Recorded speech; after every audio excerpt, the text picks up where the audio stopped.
Ico Thomas Show tem o apoio de Kia São Motos, Courotec, Loja 7200 e Massas Romena, a número 1 do sul do Brasil.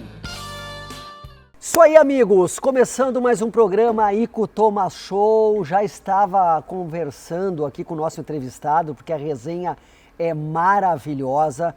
Hoje vou receber aqui um rapaz que sou muito fã, Marcelo Moreno, agora ex-jogador de futebol, empresário, o maior goleador de todos os tempos da seleção boliviana. Vamos conversar aqui, jogou também pelo Brasil, tem uma história muito bonita aqui com ele. Toda a história com o Moreno é muito emocionante, né?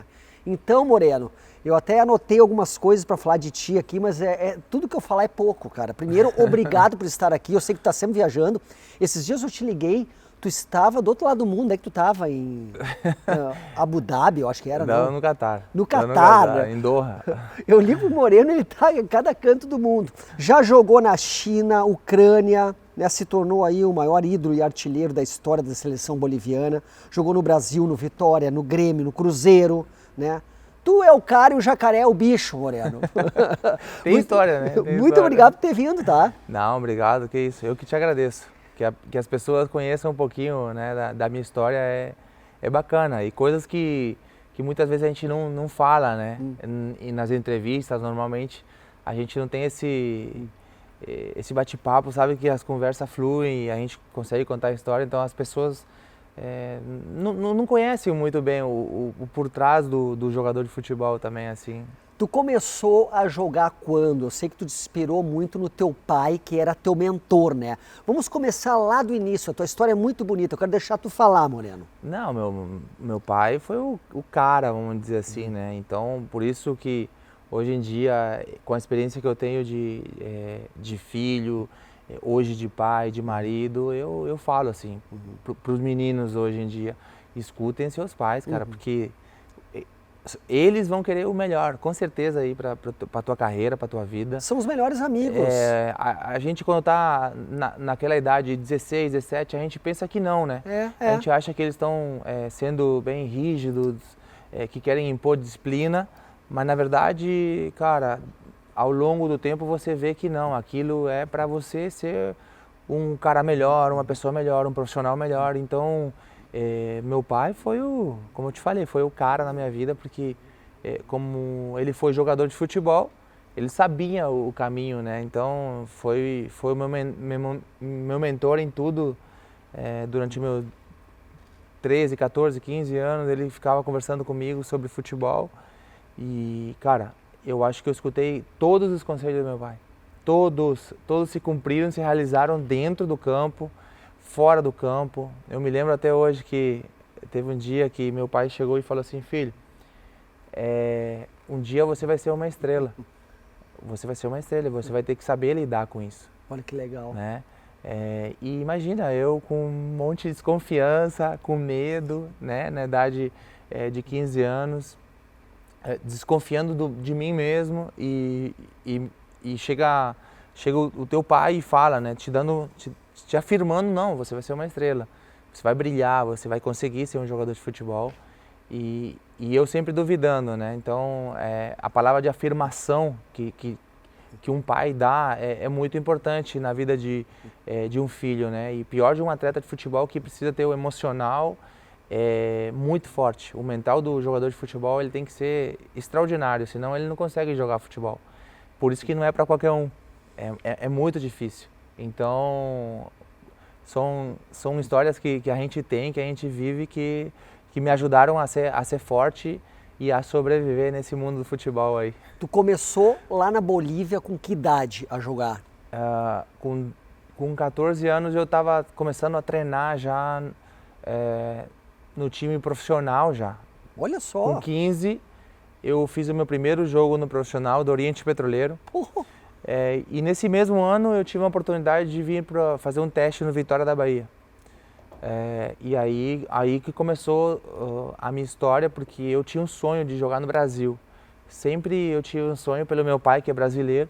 Eu falei, não, algum dia eu vou jogar no Brasil, eu tenho que ir para lá, porque o Brasil é é o país do futebol. Lá eu vou me formar bem, lá eu vou ter bons treinadores, né? Uma educação diferente. E, cara, consegui o primeiro teste, passei em uma semana, passei aqueles perrengues que todo mundo passa no Brasil, porque eu era um estrangeiro e boliviano ainda, que, poxa, não tinha tradição de futebol no país do futebol. Então eu tinha que mostrar que eu era bom. E eu mostrei. Mostrei que eu merecia aquela oportunidade, o contrato. E aí começou a minha história dentro do futebol. Vitória que abriu as portas assim para mim, dentro do Brasil, e depois fui pro Cruzeiro, fui goleador da Libertadores. Aí choveu propostas da Europa. Grêmio também? Não, o Grêmio já foi depois. Eu fui para a Europa, depois voltei. E aí eu tenho uma história bacana assim, de vida, de superação. Com certeza são coisas que me motivam a continuar hoje em dia, assim, trabalhando duro, porque eu sei que o trabalho, a disciplina te leva onde você quer, né? Então são objetivos que a gente traça.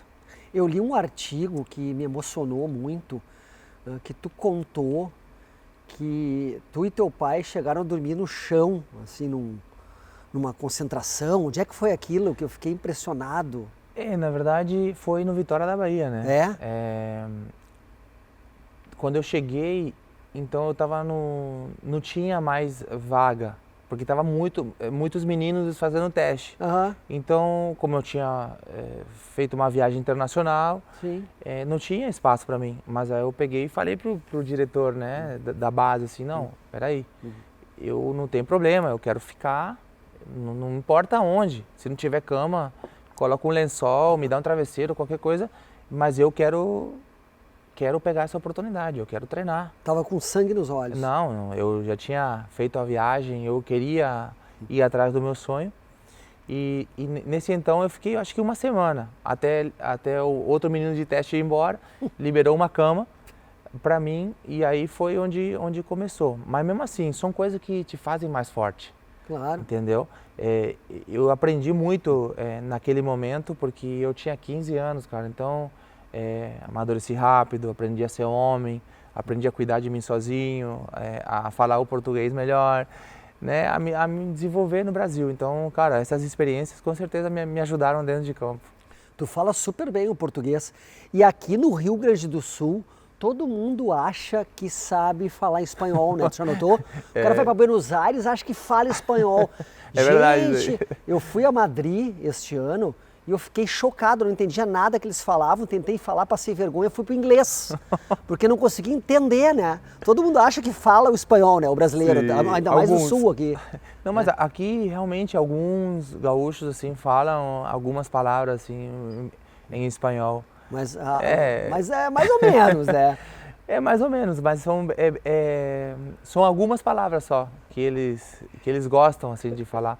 Eu não vejo muito aqui em Porto Alegre, né? Eu vejo mais pro interior, assim, o pessoal falando mais de jeito espanhol, assim. E alguns falam portunhol comigo, tentam falar, acham que eu não sei falar português, e eles tentam embolar o portunhol e tentam falar espanhol comigo, assim, não sei, de la nada. Olha aí, mas é bonito o espanhol, né? E é fácil, não é difícil. Não sei, não. Tem que praticar um pouquinho. Um pouquinho mais. Sim, um pouquinho mais. Te posso ensinar. Eu estava estudando, né, espanhol e pensei o mientras. O que é o mientras? Mientras. Mientras é o enquanto, né? É mais ou menos isso, não? Exatamente. Enquanto? Cara, eu tento falar alguns idiomas, né? Mas para traduzir eu não sou muito bom, não. Ô Moreno, tu chegou a vender hambúrguer também nos estádios, coisa e tal. Tu tem uma história de ser um cara muito batalhador, né? Tu chegou onde tu chegou, mas tu batalhou muito, né? Teve essa fase? Teve. Como é que foi? E foi antes de vir pro Brasil, tá? Essa Me fase conta aí. O meu pai foi um dos caras mais, vamos dizer assim, ganhou muito dinheiro na Bolívia, ele era jogador, foi jogar na Bolívia, ele era bem de vida, mas no momento ele fez alguns negócios, não se deu muito bem. E aí, cara, são coisas que acontecem, que eu peguei a fase ruim da minha família. E meu pai queria que eu começasse a treinar, que eu começasse a jogar, só que muitas vezes não tinha condição para poder bancar o ônibus, a alimentação, que é uma alimentação diferente para jogador de futebol, que eu estava naquela fase de crescimento, que ele comia demais. Né? Normal, né, do jogador. Ia jogar o dia inteiro, voltava, tinha que comer. Enfim, eu via que não tinha aquele dinheiro da passagem do ônibus, então eu tinha que fazer alguma coisa. E eu sempre fui um cara de me mexer. Pô, se você me der uma garrafa de água aqui, eu vou lá e eu vou fazer dinheiro. Eu sei empreender, desde adolescente, eu tive que me virar para poder ganhar o meu dinheiro. Então, surgiu uma oportunidade de poder vender dentro do estádio, onde tinha jogos do profissional. E comecei aí. E aí eu começava a vender hambúrguer, começava a vender Coca-Cola. E vendia bem? Eu vendia e assistia o jogo. Aí que nasce essa vontade de jogar futebol também, entendeu? Tipo assim, de me apaixonar pelo futebol. Então, o Oriente Petroleiro jogava, que era o time que eu depois, né, eu joguei profissionalmente. Então ali, cara, eu aprendi a ganhar o que é meu. Então eu ganhava uns trocados e esse dinheiro no outro dia eu usava para ir treinar. Para tentar comprar uma chuteira não dava ainda, mas assim, para ir treinar, para fazer o que eu queria, para estar no lugar certo, né? Com a minha cabeça pensando em futebol, eu conseguia. Lavava carros, eu ia nos condomínios e com meu baldinho ali e lavava carro, entendeu? Uma coisa que era uma iniciativa minha, mas também fazia o meu dinheiro e no outro dia era o único que tinha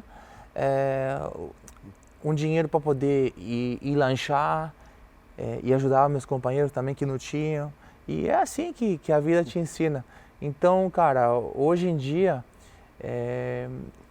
eu não perdi essa vontade de empreender, de ir atrás do que eu posso, né? Então, você falou no início que me viu no Catar, que me viu em Dubai, que outro dia eu tô em outro lugar e eu tô com caras influentes do mundo, mas eu tô correndo atrás ainda dos negócios, sabe? Tu é um empresário, empreendedor hoje em dia, né? Eu sou um empresário investidor e eu corro atrás, como sempre corri na minha vida. Hoje eu não corro atrás da pelota, da bola, né? Hoje eu corro atrás de bons negócios, de bons relacionamentos, de conhecer pessoas legais assim pelo mundo, que te conhecem pelo futebol, né? E graças a Deus, quando você faz as coisas bem na vida, o respeito, ele fica para sempre, né? Ô Moreno, tu sempre foi um camisa 9, né? Um goleador, né? Tu é o cara que vai lá, como diz no interior, embucha, não quer saber. Né? Tu não é de muita firula, né? E drible, coisa e tal. Tu vai lá e bota pra dentro. Tu faz o que todo mundo quer ver, gol. Né? Sempre foi assim o teu estilo, hein? Cara, sempre fui um atacante que trabalhou muito a finalização.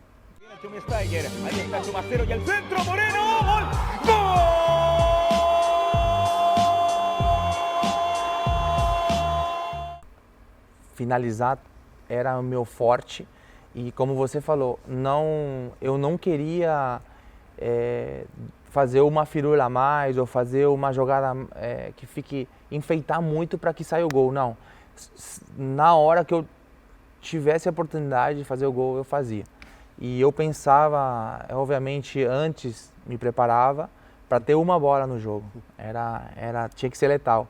Eu não precisava ter duas para poder fazer gol, eu queria uma. Olha só. Então essa era a minha mentalidade dentro do campo. Mas nos treinamentos eu fazia a repetição. Chute perna esquerda, chute perna direita, cabeceio da esquerda à direita, a bola quicando, de tudo qualquer jeito eu treinava. Para estar pronto de qualquer jeito quando a bola chegasse para mim. Então, fica no automático, sabe? Então você fica com o gol na tua memória, sabe? Então, focado. Fica. Então, mas foram anos, né? Foram anos de treinamento. E todo mundo perguntava, poxa, a cabeça do Moreno não dói, cara, de tanto cabecear essa bola. Mas chegava lá em cima, no dia do jogo, a bola era caixa. Não tinha como, porque eu treinava, eu sabia o que eu estava fazendo. Então, quanto mede? 1,88. 1,88 ainda pulando, vai ainda pulando, treinando, 2 né? metros e alguma coisa. Vai. Já fiz gol que eu acho que eu subi quase no travessão, assim, um pouquinho mais. Jesus Cristo. Na fase boa, né, a gente consegue atingir coisas que a gente nem imagina, né? Então, o futebol, como eu te falei, para o número 9, eu acho que é uma das posições mais difíceis que tem. O 9 tem a responsabilidade de fazer gol, que é o que todo mundo quer, mas também é crucificado muitas vezes quando não faz, né? E é o principal jogador do elenco quando o time não está bem a ser criticado, massacrado, porque o cara tem que fazer gol. Então é uma responsabilidade muito grande. Mentalmente o cara tem que ser muito bom, porque não é fácil. Não é fácil depois que você erra um gol, que você perde um pênalti, que você perde uma final ou perde um jogo importante e você ser o 9 de um time que fracassou, vamos dizer assim. Então a pressão é muito grande, então a gente aprende a lidar com isso e o jogador que consegue lidar com essas emoções, ter um emocional muito bom, um mental muito forte, ele consegue ser um grande profissional. Marcelo Moreno, o homem, o jogador, a lenda, que já vestiu a camisa da seleção boliviana e também da seleção brasileira. Me explica essa história aí. Eu tive a chance, né? Eu acho que dificilmente você vai encontrar um jogador que vestiu a 9 do Brasil e a 9 da Bolívia, né? Muito difícil. Cara. Mas o Papai do Céu, né, abençoa quem trabalha muito. Eu tive a oportunidade quando eu tinha 17 anos. O Branco, que é o coordenador da seleção brasileira, que foi campeão do mundo com o Brasil, ele que estava de coordenador, que fez a minha primeira convocação no Brasil. Tinha um chute forte o Branco, hein? Um petardo. Muito bom. E inclusive encontrei ele em Doha agora. Ah, é? E a gente se encontrou, ficou conversando um tempão. A gente falou, Branco, obrigado, velho. Obrigado por ter me visto, porque foi ele que me descobriu, né? Me convocou para a seleção brasileira. Fui campeão da seleção brasileira nos 2 torneios. Nos 2 fui artilheiro da seleção. Mas eu tinha um projeto, né, na seleção boliviana. Já tinham me oferecido a seleção principal para ser o goleador deles. E cara, eu realmente não me arrependo, porque hoje eu sou um exemplo muito importante para as crianças que querem ser jogador. Tenho uma história muito linda dentro da seleção boliviana. Conquistei várias coisas individualmente, e isso, cara, não tem como eu negar, né? Então valeu a pena demais estar jogando pela Bolívia. E tu foi o principal artilheiro da seleção boliviana, né? Meteu muito gol, né? Sim, da história. Né? Da história. Da história. Me fala um pouco sobre isso.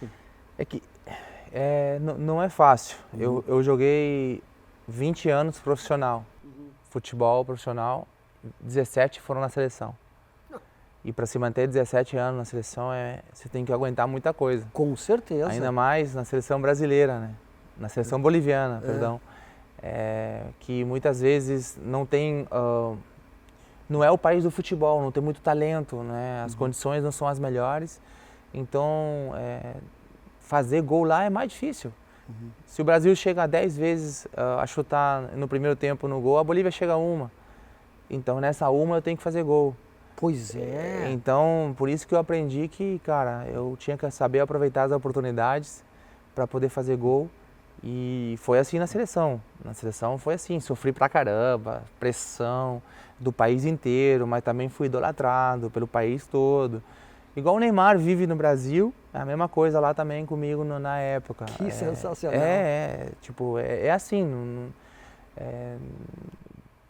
A cobrança, ela é grande para um atleta que é o goleador histórico, né? O jogador que mais vestiu a camisa da seleção sou eu também. Sou o terceiro maior goleador de toda a história das eliminatórias. Só Messi e Suárez que fizeram mais gol do que eu. Então, como jogando na Bolívia, então eu me considero um atacante que trabalhou muito para conquistar e tá nesses lugares, assim, nesses pódios, porque não é fácil estar ali disputando com esses caras aí que são os melhores do mundo. Tu mora aqui em Porto Alegre agora, claro, casou com uma gaúcha. A gaúcha é maravilhosa, né? A gaúcha tem o coração enorme, né? Casou com uma gaúcha, fez família aqui, coisa e tal. Mas tem saudade do quê da Bolívia, assim? Quando tu para e pensa, assim, o que tu já sonhou com a Bolívia, assim, que tu tem saudade, claro, além da família? Cara, bom, primeiro eu me apaixonei, né, da minha esposa, que é gaúcha, a minha filha nasceu aqui também. É uma gaúcha. A gente estava na China naquela época, com a Marilise, a minha esposa, então a minha filha é made in China. Mas ela quis que a minha filha nascesse aqui em Porto Alegre. Feita na China e nascida aqui no Sul. Então a gente tem essa relação muito boa, sabe, com o gaúcho. Sempre me trataram muito bem, então eu tenho um carinho muito grande pelo Rio Grande do Sul.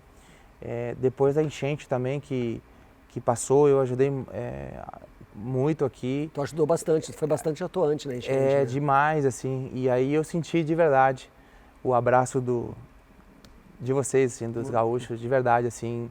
Eu acho que era um abraço que eu não sentia nem quando eu era o cara do Grêmio, ou quando fazia os melhores gols, sabe? Um abraço sincero, assim, das mães derramando lágrima, dos filhos, assim, me abraçando. É diferente, mas aí eu senti o verdadeiro carinho do gaúcho comigo, sabe? Então, lógico que eu sinto saudade do meu país. Mas eu escolhi morar aqui, escolhi o Rio Grande do Sul como se fosse a minha casa. A minha esposa até brinca, né? Poxa, você gosta do frio? Eu falei, não, eu gosto do frio também, eu gosto. Eu sempre morei em Belo Horizonte, morei em vários lugares do mundo, mas escolhi o Porto Alegre para morar com a minha família. E obviamente que a comida da minha mãe é o que eu mais sinto saudade, não tenha dúvida. Quando eu chego em casa, a minha mãe faz comida a semana inteira, um prato diferente. Qual comida típica lá?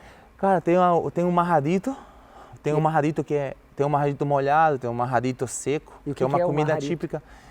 Cara, um arroz com uma carne, pode ser com frango, mas é misturado assim. Aí a minha mãe coloca um ovo frito por cima, tem um plátano assim, não sei como que chama em português, um plátano frito, coloca por cima, parece uma banana assim. E, cara, maravilhoso assim. Aí Mas eu quero ir lá comer isso aí. Não, isso aí você não vai querer sair da Bolívia. E a minha mãe faz uma comida assim, as comidas típicas ela consegue fazer bem. Aí eu vou lá, eu compro, tem umas saltenhas que só tem na Bolívia. Maravilhosas também, que você tem que comer de manhã cedo. Pode tomar até com Coca-Cola. Tem a milanesa napolitana. Minha mãe sabe fazer a milanesa, desse tamanho assim. Tá dando fome. Carne. Tá dando fome. E Kai, minha mãe é boa na cozinha, cara, demais. Olha, estamos quase chegando ao final do programa, passa muito rápido. Marcelo Moreno, um querido, cara. Conheci o Moreno num evento do Jorge Bischoff com o Rafael, do querido Rafael Hair Therapy. E fiquei encantado com a simpatia do Moreno, o maior artilheiro de todos os tempos da seleção boliviana. Antes de encerrar o programa, uma dúvida que eu tenho, tá? Tu falaste antes no Neymar. A gente nota que o Neymar não está numa boa fase. Tu como jogador profissional que foi, né? Tu acha que o Neymar pode voltar a ser o que era? Porque é bastante difícil, a gente nota que cansa também, né? Todo mundo cansa às vezes de fazer algum tipo de trabalho. O jogador também às vezes cansa um pouco, né? Tu acha que o Neymar pode voltar de uma hora para outra? Isso pode acontecer com ele, né? Cara, os jogadores que são acima da média são diferentes, né? Sim. Então, ele pode voltar em qualquer momento. A qualquer momento, qualquer momento. Eu acho que ele atingiu na seleção números incríveis, que nenhum outro jogador brasileiro na história conseguiu. Eu acho que a gente tem que apoiar ele. Com certeza. Eu acho que a gente tem que dar essa moral pro cara que deu tanto pela seleção, né? Com certeza. As pessoas, o torcedor esquece muitas vezes o que um ídolo fez. E eu falo porque eu já vivi isso. E eu de fora, vendo o que acontece com o Neymar, um cara que, cara, fez tudo pela seleção brasileira. Respeitem a história do cara, né? Temos que respeitar a história no bom sentido do Neymar. Ele talvez não seja o melhor exemplo, né, como um jogador fora dos campos, mas dentro do campo, cara, o cara representou o Brasil muito bem. Obviamente que não é só por ser Neymar que ele vai ser o primeiro a ser convocado, não. Ele está mostrando agora, né, que ele quer voltar, que ele está se dedicando, está mais magrinho, está voltando da lesão, está voltando no nível que o Ancelotti quer. Cara, eu não duvido, de verdade, eu não duvido nada que o Neymar vá para o Mundial, porque ele é um cara que merece essa oportunidade. O cara trabalhou tantos anos né, para estar nesse patamar da seleção brasileira, que em qualquer momento eu tenho certeza que ele vai voltar por cima. Olha só, pessoal, recebemos hoje aqui meu querido amigo Marcelo Moreno. Eu quero te dar um presente para tua família. Olha aqui, Loja 7200, nossa patrocinadora aqui, tá mandando um presente para ti e para tua família, tá? Porque a 7200, loja nova agora também, não é só móveis para casa, não. Tem presentes para te dar para um amigo secreto, para quem tu ama. Como eu amo o Moreno, tô dando presente para ele aqui, ó. Quem não gosta de um presente? Aí, ó, Moreno, para ti. Obrigado, querido. Se quiser abrir em casa, ou se quiser abrir aqui, pode abrir, né? Obrigadão. Vai abrir em casa com a família. Vou abrir em casa aqui, ó. Tu vai gostar, vai gostar. Certo, Moreno? Muito obrigado pelo teu carinho, tua atenção. Fica com Deus. Tamo junto, querido. Valeu, mestre. Obrigado. Valeu. Ico Thomas Show volta na semana que vem. Até mais. Ico Thomas Show tem o apoio de Kia São Motos, Courotec, Loja 7200 e Massas Romena, a número 1 do sul do Brasil.